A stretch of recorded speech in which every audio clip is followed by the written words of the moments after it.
Scientist, inventor, suffragette. In an era when women were denied the vote and married women lost almost all legal rights, Hertha Ayrton was a true pioneer, becoming the first woman to be nominated for Fellowship of the Royal Society in 1902. I spent a day with electrical engineer Polina Bayvel, herself a Fellow of the Royal Society, to learn about the life and work of Hertha Ayrton. This is the beginning of electricity, to which so many people contributed, including Hertha Ayrton, who played a very, very large role. The more I learn about her, I think she seems to be incredible. I would have liked to have known her. To come from that background and to achieve what she achieved is really remarkable. Born in Portsea in 1854, Hertha was the daughter of watchmaker Levi Marks and Alice Moss. Her family, on her mother's side, were amongst the founders of one of the oldest Jewish communities, not particularly wealthy but established. When she was 7, her father suddenly died, and by the age of 8, she was helping her mother to raise her 7 brothers. And I thought this was interesting. An offer was made to her mother by Aunt Marion to take the child into their school in London and educate her with her cousins. She benefited from that education, but also for the first time coming into this kind of educated society with other children, and eventually coming across Barbara Bodichon, who became her lifelong mentor. Yeah, and she was amazing to her and supported her in some ways for years and years, didn't she? She obviously spotted a real potential. Barbara Bodichon introduced Hertha to an exciting world of politically engaged, brilliant women, including George Eliot, who based the character Mirah in her book Daniel Deronda at least partly on a young Hertha. Bodichon was also one of the founders of Girton, the first women's college at Cambridge, where Hertha went in 1876. She founded the Maths Club, she was central to the Choral Society. She seems to have been absolutely interested in everything, and I love this picture I saw in here. I love the fact that she's helping set up a local fire brigade at the same time as doing everything else. Just brilliant. However, her final exam results were a huge disappointment. Writing to Barbara Bodichon, she said, "I am so sorry after everything that you have done for me. So I have turned out a failure." She was interested in so many things and had so many responsibilities that maybe it was difficult to focus. Bodichon became her mentor, and mentors are hugely important in helping one fulfill one's potential. Totally. In October 1882, Hertha describes a party she went to which was to be a turning point in her life. "I had a great deal of conversation with a Professor Ayrton, an electrician," she wrote. These are the very early beginnings of applied electricity, and the electricians were amongst the most formidable scientists. So they were at the cutting edge in a way, the very new thing. The very new thing. The party was at the house of the educational reformer Sir Philip Magnus, who founded the groundbreaking Finsbury Technical College, known for its radical experimental teaching. 2 of the first professors employed there were Will Ayrton and John Perry, and it was at Finsbury that Hertha began to study electricity. I think she was taken in by the fact that you couldn't study electricity theoretically. You need to do experiments, to go to the lab and see how things worked. Arc lights were the first practical electric lights and were widely used from the 1870s onwards for street lights, searchlights and cinema projectors. The hissing was a result of the lights being unstable and potentially dangerous. "I should like to solve the whole mystery of the arc from beginning to end," she wrote. Hissing wants a whole series of experiments to itself. There is William Ayrton. This is the board of the first president since the Institution of Electrical Engineers was founded. And you also see John Perry. These 2 men played a huge role in her recognition as a fellow electrical engineer, and probably in her election as the first female member of the IEE. Hertha's lecture on the hissing of the electric arc was a major event. Hertha approached the arc in a way no one had before, discovering that the hissing was due to the interaction of oxygen with the carbon electrodes.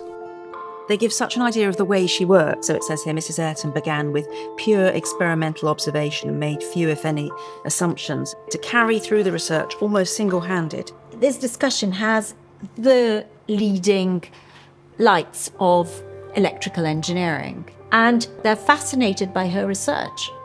It's a remarkable thing, considering the fact that physicists have been familiar with the electric arc for a greater part of a century. So it takes 100 years before anyone knows why this hissing happens. Yes, and this is John Ambrose Fleming, who's the founder of my department, the first professor of electrical engineering in a university. She sets out to really understand the process of electrical arcing, the physics, the mathematics, the theory, but completely from the experimental point of view. Her contribution has to be viewed in the wider sense of development of electricity, where electricity will better the world. So in a way, was she part of a bigger ecosystem of looking at electricity in different ways and finding out everything there is to find out about how it works? Exactly that. And you could see the respect she's accorded in the Institution of Electrical Engineers through this remarkable discussion. Will Ayrton was in no doubt about his wife's ability. In a letter to Dr. Philip Hartog, he said, "You and I are able people, but Hertha is a genius." Open this one up very carefully. It's quite fragile. Oh, that's nice. And it's very nice. It says, "To Madame Hertha Ayrton, a souvenir of our sincere friendship, M. Curie." How did they know each other? They first met in 1903 at the Royal Institution. So Marie Curie had just discovered radium and she was going to win the Nobel Prize. And the Royal Institution invited her and her husband to come down to London. When she got there, Madame Curie discovered that she was not allowed to go and stand on the platform and give a talk about her own research projects because she was a woman. And Hertha Ayrton was there. And Hertha Ayrton was absolutely horrified to see Pierre Curie sitting up there talking about Marie Curie's discoveries. And she was so angry that she wrote to one of the national newspapers about it, complaining. It said, "Errors are notoriously hard to kill, but an error that ascribes to a man what was actually the work of a woman has more lives than a cat." And she suffered from that herself. I mean, a lot of her own discoveries, her own research work, they were also attributed to her husband, William, as well. So you can imagine how these two women must have bonded together. I mean, it was very early in the 20th century. There were very, very few women scientists. They were both married to male scientists. Intellectually, they were totally on a par with each other. And they became very close friends for the rest of Hertha Ayrton's life. I think one of the contrasts between Marie Curie and Hertha Ayrton is that Marie Curie was resolutely very apolitical. She only once signed a suffrage petition, and that was because her daughter, Irene Curie, persuaded her to do it. Well, Hertha Ayrton lent on Irene Curie, who lent on Marie Curie. Did her political involvement have any impact on her scientific career? Oh, that's an interesting question. In the early 1900s, the suffragettes were considered by the government, the media, and much of the public to be terrorists. For someone of Hertha Ayrton's standing, public association with the movement was considered career suicide. But she was a fearless supporter, sheltering hunger strikers and taking part in demonstrations and marches, including the Battle of Downing Street in 1910. There was a stage when the outside of Hertha Ayrton's house was on the front pages of the newspaper because she was harbouring Emmeline Pankhurst, who was seen as being a very dangerous woman. And this is, of course, the same place where Hertha's doing her experiments. She's got her own laboratory up there. There was a wonderful statement by her daughter when her daughter was a little girl. "Do wish my mother would be like other mothers and have nice yellow satin sofas instead of all that laboratory equipment." In June 1901, Ayrton's paper, The Mechanism of the Electric Arc, was the first by a woman to be read at the Royal Society. But it was not read by her, as the rules did not permit a woman to deliver a paper, so John Perry had to read it in her place. A few months later, Perry submitted to the Royal Society an application for fellowship on behalf of Hertha Ayrton. The council room of the Royal Society. Look at this. I enclose a form of application for membership on behalf of Hertha Ayrton. I am, gentlemen, your obedient servant, John Perry. So the council, having considered the matter, we're of the opinion that married women are not eligible as fellows of the Royal Society. Certainly the statutes of the society are framed on the footing that only men can be elected. Council should not allow the lady in question to be nominated. They should direct that the certificate be not registered or read on the grounds that the candidate, being a married woman, is not qualified for election. And when I was told about this, I did not know. And I was surprised. I have to say, I was surprised that she was not elected on this basis. How much difference would it have made to her if she had become a Fellow of the Royal Society? I mean, you're a Fellow of the Royal Society. What difference does it make, career-wise? Oh, it's extraordinary because you're suddenly acknowledged as having made significant contributions in the history of global science and engineering. It would have provided her with a status in her own right that she probably never achieved. In 1906, 4 years after refusing her membership, the Royal Society awarded Hertha one of its highest honours, the Hughes Medal.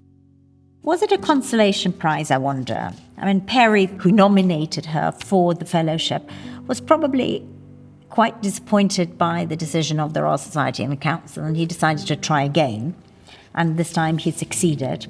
But it's nonetheless, it is an extraordinary achievement. Again, given her history, her modest roots, and her journey, it's incredible how far she had come. And this next letter I think you'll find very interesting. Dear Secretary, thanks for the information, which surprises me. This is the information about her winning the medal. There will be great joy and rejoicing in His Majesty's jail among the women in prison. I suppose Girton and Newnham will get up to a night of orgies on the 30th in honour of the event. I'm thankful you will be safe in town then.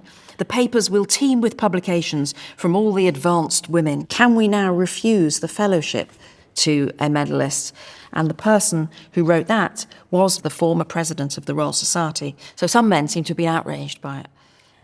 Clearly, I mean, when you break down barriers, this is going to upset some people.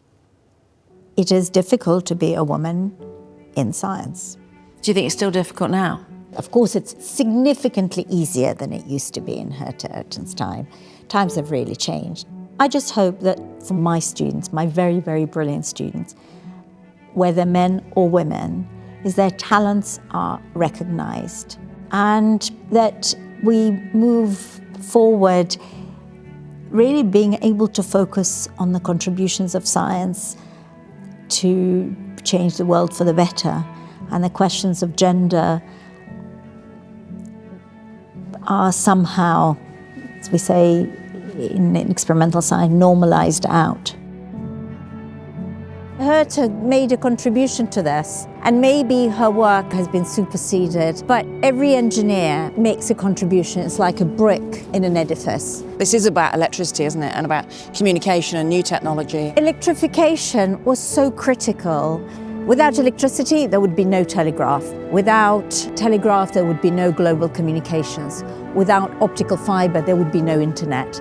And the internet now enables the work of the city, the theatres, the hospitals, transport, Everything we can politics, see. everything. Yeah.